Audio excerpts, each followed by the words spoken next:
Hello everyone, Dave Durante here with Power Monkey Fitness at our headquarters. Today we're going to be talking about some drills to help you with your freestanding handstand push-ups. Now, a really key concept here is to understand a few pieces on the positional side of things that will help you move away from the wall with your handstand push-ups. One is a good tripod position. I think some people are applying a tripod with their handstand push-ups, but not effectively enough. What we're looking for with a good tripod is the same distance that your hands are apart, which we define as shoulder width, a little bit more specifically being that the middle finger to the outside of the shoulder is how we define our shoulder width. Your head needs to be that same distance away from your hands. We want kind of an equilateral triangle for a proper tripod. Essentially, like a stool that has 3 legs, it's going to be most effective and most stable when those 3 legs are equidistant from each other. Same thing we want to see in a headstand position. If your head is in line with your hands, or with that head just slightly in front of those hands, it will be a very unstable base tripod position for you if you ever want to move away from the wall. So consider that first when we start talking about position and we start applying it to some of the drills that we're talking about. 2 is a lot more tricep activation. So by doing this tripod position and bring the elbows closer in together, your triceps are going to become a much bigger muscle group that's involved with your handstand push-ups than if you're only doing a handstand push-up with the elbows out, which is predominantly going to be taxing the front part of the shoulder. So consider that as well. Weak triceps are going to lead to a weak freestanding handstand push-up. What we're going to be talking about in these drills are better position with the tripod, finding a proper angle, which we're going to go into a little bit more depth, but also making sure that the triceps are a big part of what we're going to be doing with our freestanding handstand push-up.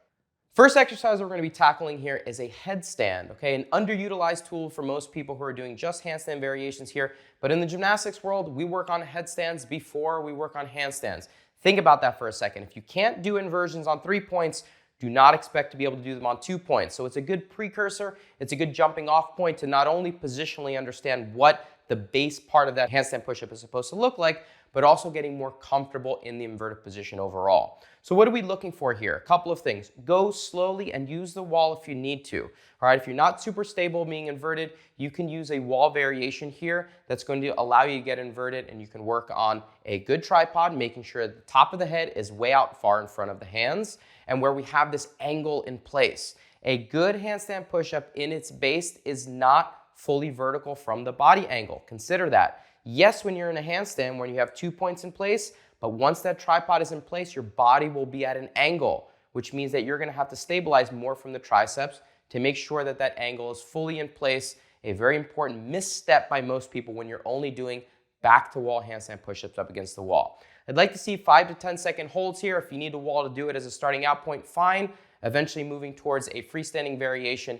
Always trying to stay short of vertical here so that you don't have to worry about falling onto your back.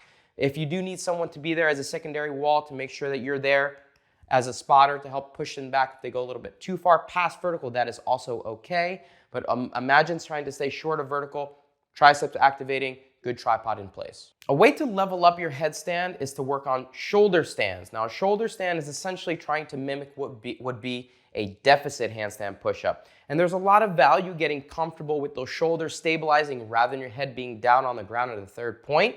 You can still work on that angle that we've talked about. Your shoulders are going to be much more taxed in this particular position. But instead of thinking this as a tool for your deficit, I like to think of this as working on getting control as you descend into your handstand push-ups, as you descend into the freestanding variation. So we're using this shoulder stand hold to get your shoulders prepped for what you're going to be feeling as you come down through the negative portion, as you come down through the eccentric portion of your freestanding handstand push-up. Positionally here, if this is new to you, your core stabilization is going to be a big factor in terms of you feeling comfortable here. Yes, your shoulder is a huge stabilizer and being able to stay inverted, but in this shoulder stand, we want to make sure that our feet are always tilted more towards our hands and never arching. If your core is not tight here, the tendency will be to, as your shoulder fatigues, your heels will come over the top and you will lose position pretty quickly. So always try to maintain a nice tight core, squeeze your butt nice and tight, and try to find that angle where your feet are always geared more towards your hands. Now, a key to a good freestanding handstand push-up is understanding patience. Patience in terms of when you push. It's a process. A needs to happen before B, before C, if you want your whole body to work in unison. So a good drill to understand that is a headstand, which you've built upon, to get into a plank position. So this is to initiate your push, but only when the timing is right. Again, coming back to this idea of having patience. So you'll start in your headstand position, making sure that angle is fully intact, triceps staying nice and activated, top of the head down on the ground in that nice tripod position. Once you're there and you're in control, you're going to let your feet slowly start to drift down towards the ground. Body continues to tilt. As the body's weight starts to shift more towards your hands, you will explode off of that push into a solid plank position. Again, the key concept here is to make sure that you're understanding to not anticipate the push. Don't start to push until the body starts to fall. You need to have the weight shift back towards your hands before we can initiate any push. Wait, be patient, make sure the timing is intact before you initiate any of that pushing action. Another great variation here in terms of some accessory exercise that I find to be helpful are strict press. And I know you've probably utilized these and you've probably heard the benefits of using strict press. Now, I'm not a huge fan, little caveat here, I'm not a huge fan in terms of understanding that maybe a good strict press will translate one-to-one to a good freestanding handstand push-up or just a good handstand push-up in general. I can barely do my body weight with a strict press, and I've done close to 70 strict freestanding handstand push-ups in a row before. So consider that when it comes to do these correlate one-to-one? Maybe not always, but there's some good variations in terms of strict press that might help understand what you're going to be utilizing from a strict handstand push-up variation potential. One, I prefer to be doing it with dumbbells rather than a barbell. All right, the independence of the weight will give you a better interpretation of maybe if you have one shoulder stronger than the other. So I'd prefer doing strict press action with dumbbells for handstand push-up purposes as opposed to barbell. Also understand the positioning of the dumbbells. Think about first being in front rack is going to mimic more of a deficit position than in one where your elbows are at 90, where your hands and dumbbells are now aligned with your head. So think about the difference in terms of positioning and how they might apply to your handstand push-up. Can be very valuable. Start more with the dumbbell action and start more with the understanding the deficit versus the one that allows the tripod to be fully in place with the elbows at 90. One of the key components to getting stronger and more comfortable with the pattern that goes along with that tripod that we've been talking about, just getting some reps under your belt. And instead of thinking about doing it at its highest level variation, we can scale back the variation where it's still challenging, but we don't have to worry about the full inversion. So you've done these before, but again, we're going to apply them in a new way, a pike or a downward dog handstand push-up. The goal with these is one, understanding that they're not easy. We see people use these as a scaling option quite often, thinking that it's a simpler version of a strict handstand push-up variation. These are still very challenging. It's going to take a lot of muscle, shoulder, tricep to be able to do these effectively. But what we're going to use them for is to get a lot of reps under our belt with the tripod intact. Okay, so the pike position, feet staying nice and close to the hands, hips nice and high. Bending the knees is absolutely fine. I don't want hamstring and lower back mobility issues to be a limiting factor in being able to get into a good setup here. So go ahead and bend the knees if you need to. Key concept here is building some reps, getting your body accustomed to a good tripod position, making sure that every rep that you do with this downward dog pike handstand push-up variation is with the head traveling way out far in front of the hands and then opening up the shouldering as much as possible at the completion of each of these movements.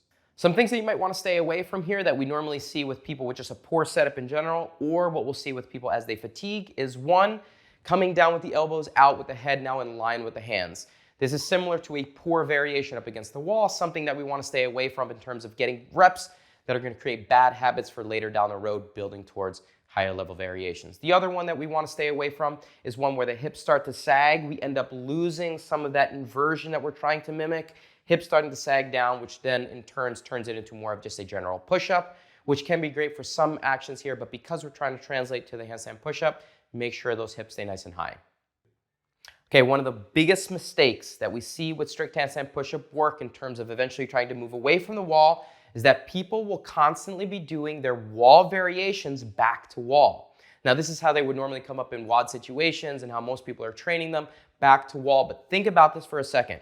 One, we talked about the stress of the importance of tripod position being in place, head traveling out in front of the hands to make sure that tripod is in place. You can do a good tripod position when you're doing a back to wall handstand push-up. That can be done in place as long as your hands are far enough away from the wall to do it. But a big missed opportunity here is understanding the importance of that angle. If you are doing only back to wall variations here, it's putting you in a position that is not realistic for a freestanding handstand push-up. Way past vertical will never be something that you can control when you're doing freestanding. So if that's the only variation that you're utilizing for application freestanding, you're putting yourself in a huge deficit. Putting yourself in a huge hole in terms of building a pattern that doesn't translate. So one way that we can be using the wall, take the stability out of the equation, and still getting both the tripod position in place and the angle, turn around. Stomach to wall variations. It's a huge benefit that I think most people are skipping out on that can help you to incorporate those two positional components that are normally missed out. Good tripod, angle in place. I want everyone to be considering more stomach to wall handstand variations here for their freestanding handstand push-ups. Hands a little bit away from the wall to really mimic that angle that we might lose if we do back to wall variations. And then also trying to incorporate tempo into these variations.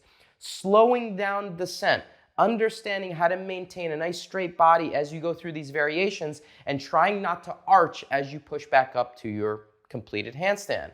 Think about slowing things down, maintaining a nice core, and again, those two positional components remaining intact throughout. A good tripod, but also maintaining that angle, which is going to translate to your freestanding. Thanks so much everyone for watching the entire video here. Hopefully you have some tools in your tool belt now that can help you tackle that freestanding handstand push-up a little bit more effectively. Please like, please subscribe, send us those questions. We want to be helping out as much as we possibly can. We'll see you soon.